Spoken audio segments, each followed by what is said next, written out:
बिस्मिल्लाहिर्रहमानिर्रहीम। अस्सलामुअलैकुम। उम्मीद करती हूँ आप सब खैर आफियत से होंगे। जहाँ रहें खुश रहें आबाद रहें। आज मैं शेयर करूंगी आपके साथ गले की खराश का घरेलू टोटके से इलाज। घरेलू तौर पे आप गले की खराश का कैसे इलाज कर सकते हैं। गले की खराश वायरल या बैक्टीरियल इन्फेक्शन की वजह से होती है। खराश की वजह गले की अंदरूनी सतह में सोजिश होती है, लेकिन फिक्र की कोई बात नहीं, कुछ घरेलू टोटके आपको गले की खराश से निजात दिला सकते हैं। अगर गले की खारिश से बरवकत इसके साथ ना निपटा जाए तो ये बुखार और मजीद पेचीदगियां पैदा कर सकती है, जिसम में दर्दों का होना, बुखार का मुस्तकिल रहना। इसके लिए टोटका नंबर जो 1 है वो है नमक और पानी के गरारे। सबसे आसान और कारआमद टोटका नमक और पानी के गरारे हैं। पानी को इतना गर्म करें जितना आप बर्दाश्त कर सकें, फिर इसमें 1 चाय का चम्मच नमक मिलाएं। इस पानी से गरारे करें और फिर कुली कर दें। हर 2 घंटे बाद ये अमल दोहराएं। गरारे गले के अंदर हो जाने वाली सोजिश को कम करके गले को साफ करते हैं।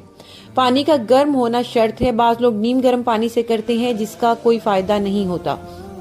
नंबर 2 पे है शहद। शहद को गले की खराश के लिए मीठा तरीन टोटका कहा जा सकता है। कच्चा शहद अपनी एंटी इन्फ्लेमेटरी और एंटी बैक्टीरियल खुसूसियात की बिना पर जाना जाता है। ये गले की खराश की वजह से होने वाले दर्द और खांसी को कम करता है। सबसे बेहतरीन तरीका ये है कि आधा कप गर्म पानी में 1 चाय का चम्मच अदरक पाउडर, शहद और आधे नींबू का रस शामिल करें, या आप सिर्फ कच्चा शहद भी इस्तेमाल कर सकते हैं। लेकिन 1 साल से कम उम्र बच्चों को ये नहीं दें, क्योंकि इन्हें पेट का एक मसला जिसे इन्फेंटाइल और बेटियोलिज्म होने का खतरा होता है। इसके बाद है चिकन सूप या यखनी। चिकन सूप में मौजूद अमाइनो एसिड निज़ाम तनफ़्फ़ुस की सोजिश को कम करता है। हड्डियों की यखनी तवानाई से भरपूर होती है और तबीयत को ठीक करने में मदद देती है। गर्म यखनी पीने से गले की खराश में आराम आता है। इसी तरह चिकन सूप भी गले की सोजिश को कम करके नमी फराहम करता है। इसके बाद आ जाता है सेब का सिरका। एस्टिक एसिड सेब के सिरके का एक अहम जुज है। ये गले में तय बनाकर बैक्टीरिया का खात्मा करता है और जरासीम को दूर करता है। ये बलगम को बनने से भी रोकता है। 1 कप गर्म पानी में 1 खाने का चम्मच सेब का सिरका और शहद शामिल करें, फिर इस पानी से गरारे करें। पेपरमिंट की चाय। पेपरमिंट में मौजूद मेंथोल गले को ठंडक पहुंचाता है और बलगम को खत्म करता है। पेपरमिंट की एंटी इन्फ्लेमेटरी और एंटी बैक्टीरियल खुसूसियात गले की खराश और खुश्क खांसी को खत्म करती हैं। इसलिए आप पेपरमिंट की चाय या पेपरमिंट ऑयल का स्प्रे भी इस्तेमाल कर सकते हैं। इसके बाद आ जाता है लहसुन। लहसुन एंटी इन्फ्लेमेटरी खुसूसियात का हामिल होता है। जब हम लहसुन को काटते हैं तो इसमें से एक कंपाउंड एलाइसिन खारिज होता है। एलाइसिन इन्फेक्शन को खत्म करने और सोजिश को कम करने में मदद देता है। इसके लिए आप लहसुन के जवे को चूस सकते हैं। इसके अलावा ज्यादा बेहतर नताइज के लिए इसे चबाया जा सकता है। इसके अलावा आप इसे खुश जायका बनाने के लिए शहद और जैतून के तेल के साथ में मिलाकर इस्तेमाल कर सकते हैं।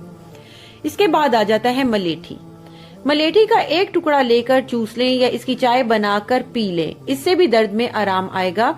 मलेठी में स्प्रीन जैसी तासीर होती है। इसमें एंटी माइक्रोबियल खुसूसियात भी मौजूद होती हैं। इसके साथ ही सबसे अहम जो चीज है वो है नींद। नींद की कमी से भी सेहत के बहुत से मसाइल पैदा होते हैं। दिन भर चाको चौबंद रहने के लिए, अपने रोजमर्रा के काम बखूबी सरंजाम देने के लिए जरूरी है कि आप अपनी नींद पूरी करें। रात की अच्छी नींद आपको सेहतमंद बनाएगी और गले की खराश का बाइस बनने वाली सोजिश का खात्मा करेगी। मजीद रहनुमाई के लिए कमेंट में कोई भी सवाल आप लोग पूछ सकते हैं। इंशाल्लाह आपको बर वक्त जवाब दिया जाएगा। वीडियो पसंद आए तो प्लीज लाइक और मेरे यूट्यूब चैनल उम्मे अहमद को सब्सक्राइब करना न भूलें। अगर आपको सेहत के हवाले से कोई भी मुस्तनिद मालूमात दरकार हो तो कमेंट में लिख दें। मैं इंशाल्लाह इस मौजू पे वीडियो बना दूंगी। मेरी कोशिश होगी 100% मुस्तनिद मालूमात आप तक पहुँच सके। ताउन करने का शुक्रिया। वीडियो को आगे शेयर भी कर दिया करें। जज़ाकुमुल्लाहु खैरन कसीरा।